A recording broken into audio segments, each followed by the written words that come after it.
د نبی اسلام سره محبت ولیکي تاسو ته پته ده د هغه یو خبر وکم د نبی اسلام لور حضرت زینب رضی الله تعالی عنها چې کله د مکې نه مدینه ته تله وای ګویا یو کافر اونې ولا په ګډه باندې بچی دی د محمد رسول الله د لور په ګډه باندې بچی دی هغه کافر ګویا چې د هغه سورلین اونې ولا خپې وته خپې لاس واچو وای دی ولا نه ته ورکوله دا د محمد رسول الله پاک نطفه نه پاک وجودو چې د محمد رسول الله لور وای چې لته ورکړه وای هغه اس پرو غرزوله د حضرت زینب تر پرې وته په ګډه باندې بچو هغه بچي په ګډه کې وفات شو بچي په ګډه کې مړ شو د هغه درد او تکلیف ته وجنه حضرت زینب د دنیا نه لاړه د ما محترم توجه غواړم ډیر وای کله چې فتح مکه وشوه نو وای هغه کافر کم کافر چې د نبی اسلام هغه لور راوښته و او بچي وفات شو په ګډه کې الکه تاسو نه تاسو کوم اے مسلمانانو اے د محمد رسول الله امتیانو کستا لور سره چا داسې ظلم وکړي چې هسپتال تتلا او په ګډه باندې بچو او هغه چا په چاړه باندې واله بچیم ضایع ک بچیم مړ شو مونږ چې په دې لور خپنه په ګډه کې بچو په هغه باندې خفای مجي په بچي باندې خفای هغه کافر بوزه والده په ګویا چې کله مکه فتح شو د کافر ګویا چې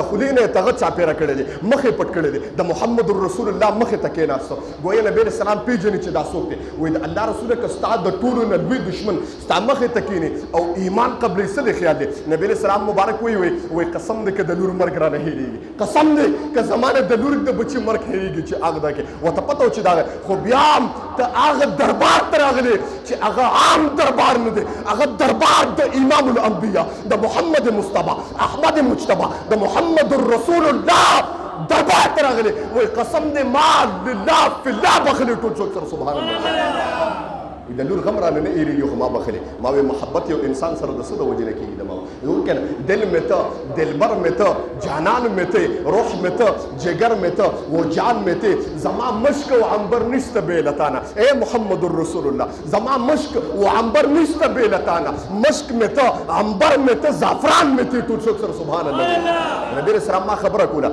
چې د نبی اسلام سره محبت ولیکي ما خبره کوله چې صحابه کرام داسې چې د نبی اسلام په خوشبویه پسې به دومره د نبی اسلام سره نزدېکت الفت و محبت وایي چې کله یو پیرا نبی اسلام بیمار شو وینه ته ووته عبدالله ابن زبیر له هغه وینه ورکړه صحابي دا وینه بار واړه توجه غواړم هغه صحابي کندول کې وینه نیولې وایي د وینې نه خوشبویي د کستورې د عنبرو د مشکو د زعفرانو بویونه تلل ما وایي دا وینه به څنګه په ځمکه غورځو خدای اسمان ته خو مې رسایي نه کېږي په ځمکه دا وینه غورځولی نه شم ډایرکټ مې اوس کې لګېډې ته لاړه چې رالم زما د خولې نه د مشکو د عنبرو بویونه تلل ما ته نبی اسلام وایي وینه دې کوم ځای توی کړه ما وایي د الله رسول سنبال کړی دی دا هغه پیغمبره پوه شو کوم ځای نه توی کړه د الله رسول ګېډه کې مې توی کړه نبی اسلام ته جمله وفرمایل نبی اسلام وفرمایل او عبدالله ابن زبیر کومه ګېډه کې چې د محمد رسول الله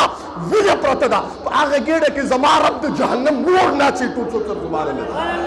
هغه ګېډه د اور نه پاکوي نبی اسلام یو رضایي مور ده چې کله نبی اسلام بیمار شو نو نبی اسلام به یو کټوري کې متیازې تشه متیازې کورې نو دا صحابیه وایي د نبی اسلام رضایي مور ام ایمن رضی الله تعالی عنها وایي ما دا کټوري لاس کې ونې د نبی اسلام متیازې مې بار اړولې د نبی اسلام متیازې مبارکې مې بار اړولې نو چې ما دا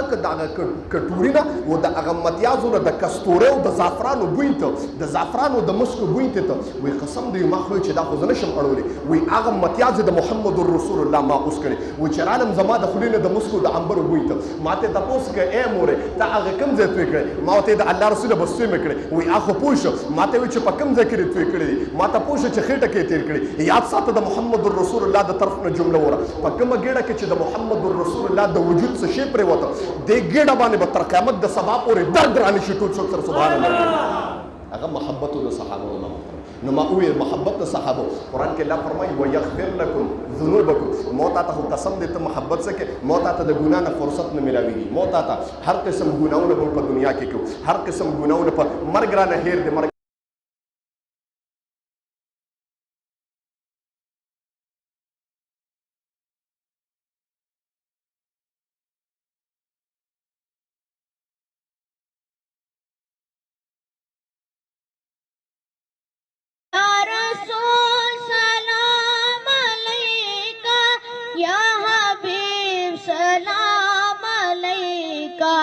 सलाम